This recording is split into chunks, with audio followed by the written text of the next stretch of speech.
बॉलीवुड में कई ऐसी हीरोइंस हैं जो काम भले ही यहाँ कर रही हों, लेकिन उनकी पैदाइश विदेशी है। हालांकि हम इंडियंस अक्सर काम की तलाश में अपना घर-बार, वतन छोड़कर विदेश जाने में अपनी शान समझते हैं, लेकिन बॉलीवुड में अलग ही लहर चल रही है।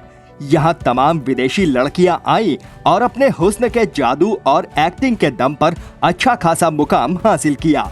कटरीना कैफ, जैकलिन फर्नांडिस, नूरा फतेही, सनी लियोनी, नरगिस फाखरी जैसी कई विदेशी एक्ट्रेस ने बॉलीवुड में खूब नाम कमाया है। आज के इस वीडियो में हम इन्हीं हीरोइंस के बारे में बात करने जा रहे हैं। वीडियो में हम बात करेंगे कि आखिरकार कैसे और क्यों ये बॉलीवुड पहुंची। वीडियो को आखिर तक जरूर देखिएगा। आगे बढ़ने से पहले वीडियो को लाइक करते चलिए, क्योंकि कटरीना कैफ का जन्म हांगकांग में हुआ था, लेकिन उनकी किस्मत ऐसी थी कि ये एक दो नहीं बल्कि तमाम देशों में रही। असल में जब कटरीना छोटी ही थी तभी उनके पेरेंट्स का तलाक हो गया। उनके पिता उन्हें छोड़कर यूएस चले गए। माँ सोशल वर्कर थी, जिसके चलते उन्हें अक्सर अलग अलग जगहों पर रहना पड़ता था। एक खास बात और, कटरीना भाई बहन मिलाकर 8 लोग हैं, जिसमें उनकी बड़ी बहनें और 3 छोटी बहनें और एक बड़ा भाई है। यानी अगर आपको अब तक लगता था कि हिंदुस्तान में ही लोगों को ज्यादा बच्चे पैदा करने की आदत थी, तो आप गलत हैं। बहुत लोगों को गलतफहमी है कि कटरीना लंदन में पली बड़ी है, लेकिन सच ये है कि लंदन में केवल वो 3 साल ही रही। कटरीना हांगकांग के बाद चाइना, जापान, फ्रांस, स्विट्जरलैंड और बेल्जियम से हवाई होते हुए फिर लंदन पहुंची। लंदन में उन्हें मॉडलिंग के मौके मिले। यहीं पर एक फैशन शो के दौरान इंडियन फिल्म मेकर कैजाद गुस्ताद की नजर कटरीना पर पड़ी, जिन्होंने उन्हें अपनी अगली फिल्म बूम में एक रोल ऑफर कर दिया। बस एक्टिंग में अपना करियर बनाने के लिए कटरीना ने सीधे लंदन से मुंबई की फ्लाइट पकड़ ली और कुछ ही फिल्मों से उन्होंने दर्शकों के दिलों में अपनी जगह बना ली। अगर कटरीना आपकी फेवरेट हीरोइन है तो कमेंट बॉक्स में लिखकर बताइए कि उनकी कौन सी फिल्म आपको सबसे अच्छी लगती है। दिल थामिएगा हुजूर, क्योंकि कभी कभी हमारी अदा देख के लोग अपनी जान खो बैठते हैं। Number 2, Jacqueline Fernandes. जैकलिन को लोग श्रीलंकन ब्यूटी भले ही कहते हो, लेकिन उनका जन्म श्रीलंका में नहीं बल्कि बहरीन में हुआ था। असल में उनके पिता जो एक म्यूजिशियन थे, वो श्रीलंका में रहते थे, लेकिन 1980 में देश में मची उथल पुथल के बाद वो बहरीन में शिफ्ट हो गए थे। जैकलिन ने सिडनी यूनिवर्सिटी से पत्रकारिता की पढ़ाई की। कम ही लोग जानते होंगे कि जैकलिन ने काफी समय तक श्रीलंका में बतौर पत्रकार भी काम किया। हालांकि बचपन से ही वो हॉलीवुड एक्टर बनने का ख्वाब देखा करती थी। उन्होंने जॉन स्कूल ऑफ एक्टिंग से बाकायदे एक्टिंग की ट्रेनिंग भी ली।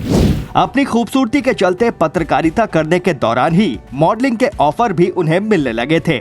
मॉडलिंग करते करते जैकलिन ने miss universe Sri Lanka beauty contest भी जीता। साल 2009 में एक मॉडलिंग प्रोजेक्ट के सिलसिले में वो इंडिया आई। इसी दौरान उन्होंने फिल्म मेकर सुजय घोष की अगली फिल्म अलादीन के लिए ऑडिशन दिया। उन्हें वो रोल मिल भी गया। जैकलिन को अपनी पहली ही फिल्म के लिए star debut of the year का आईफा अवार्ड भी मिला। क्या आप जानते हैं कि जैकलिन के बॉलीवुड आने के पीछे संजय लीला भंसाली जिम्मेदार हैं? एक इंटरव्यू में जैकलिन ने खुलासा किया था कि उन्होंने कांस फिल्म फेस्टिवल में संजय लीला भंसाली की फिल्म देवदास देखी। ये फिल्म उन्हें इतनी अच्छी लगी कि घर में डीवीडी पर दोबारा देखी। इसके बाद उन्होंने भंसाली की एक और फिल्म ब्लैक देखी। ये दोनों फिल्में और इसमें सभी एक्टर्स का काम उन्हें इतना पसंद आया कि उसी वक्त उन्होंने तय कर लिया कि उन्हें इंडिया आना है और भंसाली के साथ काम करना है। अब जैकलिन का इंडिया आने का सपना तो पूरा हो चुका है, लेकिन भंसाली के साथ काम करने का सपना अभी अधूरा है। हम उम्मीद करते हैं कि उनका ये सपना भी जल्दी ही पूरा हो जाएगा। अगर जैकलिन फर्नांडिस आपकी फेवरेट हीरोइन है तो कमेंट बॉक्स में लिखकर बताइए कि उनकी कौन सी फिल्म आपको सबसे अच्छी लगती है। Number 3, Nora Fatehi. Hot and sizzling Nora Fatehi Canada में पली बढ़ी। नोरा को बचपन से ही डांस का बहुत शौक था, लेकिन हैरत की बात तो ये है कि इतनी जबरदस्त डांसर होने के बावजूद उन्होंने कभी भी डांस की कोई ट्रेनिंग नहीं ली। उन्होंने डांस वीडियोस देख देख कर ही अपनी डांस स्किल्स को इस कदर संवारा कि उन्होंने डांस को ही अपना करियर बनाने की ठान ली। लेकिन जब नोरा ने अपने पापा को ये बात बताई तो उन्हें कोई सपोर्ट नहीं मिला। उल्टे उनके पापा ने उनसे कहा कि आगे से वो ना तो इसके बारे में कुछ सोचें और ना ही कोई बात करें। लेकिन नोरा ने तो मन में ठान लिया था। आगे बढ़ने से पहले हम आपको नोरा फतेही की लाइफ से जुड़ी एक सच्चाई बता दें जो यकीनन आपको हैरान कर देगी। असल में नोरा की लाइफ में एक ऐसा वक्त भी आया जब उन्हें वेटर की नौकरी भी करनी पड़ी। नोरा उन दिनों को अपना सबसे मुश्किल दौर भी बताती हैं। हालांकि इससे उन्हें साइड इनकम भी हो रही थी, लेकिन ऐसा उन्हें मजबूरी में नहीं बल्कि कनाडा के कल्चर की वजह से करना पड़ा। यहाँ लोगों को पढ़ाई के साथ खुद कमाई भी करनी पड़ती है। नोरा ने करियर बनाने के लिए इंडिया को ही चुना, इसकी वजह भी दिलचस्प है। असल में नोरा को लगता था कि इंडियन फिल्म इंडस्ट्री एक ऐसी जगह है जहां दुनिया के हर शख्स के लिए काम है जिसके पास टैलेंट है। लेकिन इंडिया आना नोरा फतेही के लिए सबसे बड़ा शॉक साबित हुआ, क्योंकि उन्हें ना तो इंडियन कल्चर की कोई जानकारी थी और ना ही लैंग्वेज की। जहां आजकल की लड़कियां स्लिम ट्रिम रहने के लिए परेशान रहती हैं, वहीं नोरा इस पे विश्वास नहीं करती। नोरा कहती हैं कि कनाडा में थोड़ी चर्बी और कर्वी फिगर वाली लड़कियां पसंद की जाती हैं।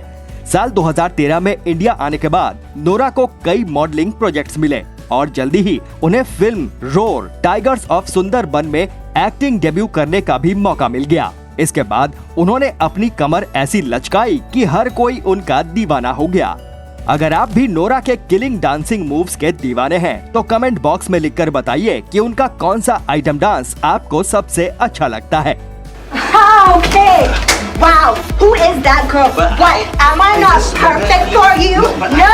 Don't call me no more. I'm done. Number 4, याना गुप्ता। याना गुप्ता का असली नाम जाना सिनकोवा था। उनका जन्म चेक रिपब्लिक में हुआ था। 16 साल की उम्र में ही उन्होंने मॉडलिंग शुरू कर दी थी, लेकिन याना का झुकाव आध्यात्म में था। याना गुप्ता इस लिस्ट में शामिल इकलौती ऐसी हीरोइन है जो इंडिया एक्टिंग में करियर बनाने के लिए नहीं आई थी। असल में याना स्पिरिचुअलिटी की तलाश में इंडिया आई थी। इंडिया आते ही वो सीधे पुणे के ओशो आश्रम में पहुंच गईं। यहीं उनकी मुलाकात पेंटर सत्यकाम गुप्ता से हुई, जिनसे उन्होंने साल 2001 में शादी कर ली। इस तरह वो जाना सिनकोवा से याना गुप्ता बन गई। हालांकि 4 साल बाद ही दोनों का तलाक हो गया। हालांकि शादी के बाद उनका मन फिर से मॉडलिंग की तरफ लौटा। जल्द ही वो इंडिया की टॉप मॉडल्स में शुमार हो गईं। साल 2003 में आई फिल्म दम में आइटम सॉन्ग बाबूजी जरा धीरे चलो में याना गुप्ता ने ऐसे लटके झटके दिखाए कि देखते ही देखते वो लोगों के दिलों में बस गईं। इसके बाद भी उन्होंने तमाम साउथ और बॉलीवुड फिल्मों में आइटम सॉन्ग्स किए। हालांकि अब याना मुंबई छोड़ गोवा में शिफ्ट हो गई हैं, जहां उन्होंने खुद को योग, मेडिटेशन और स्पिरिचुअलिटी में लगा दिया है। अगर बाबूजी सॉन्ग में याना गुप्ता के लटके झटकों ने आपके दिल की धड़कनों को भी बढ़ाया था तो कमेंट बॉक्स में लिखकर जरूर बताइए। इन सब विदेशी हीरोइंस में से आपको कौन सी हीरोइन सबसे ज्यादा पसंद है? कमेंट बॉक्स में कमेंट करके जरूर बताइए। वीडियो अच्छा लगा हो तो लाइक करें और ज्यादा से ज्यादा शेयर भी करें। चैनल पर नए हैं तो सब्सक्राइब करें और नोटिफिकेशन बेल जरूर दबा दें। मिस्टर झक्कीलाल आपसे फिर मिलेंगे एक नई फिल्मी झक के साथ। तब तक के लिए नमस्कार।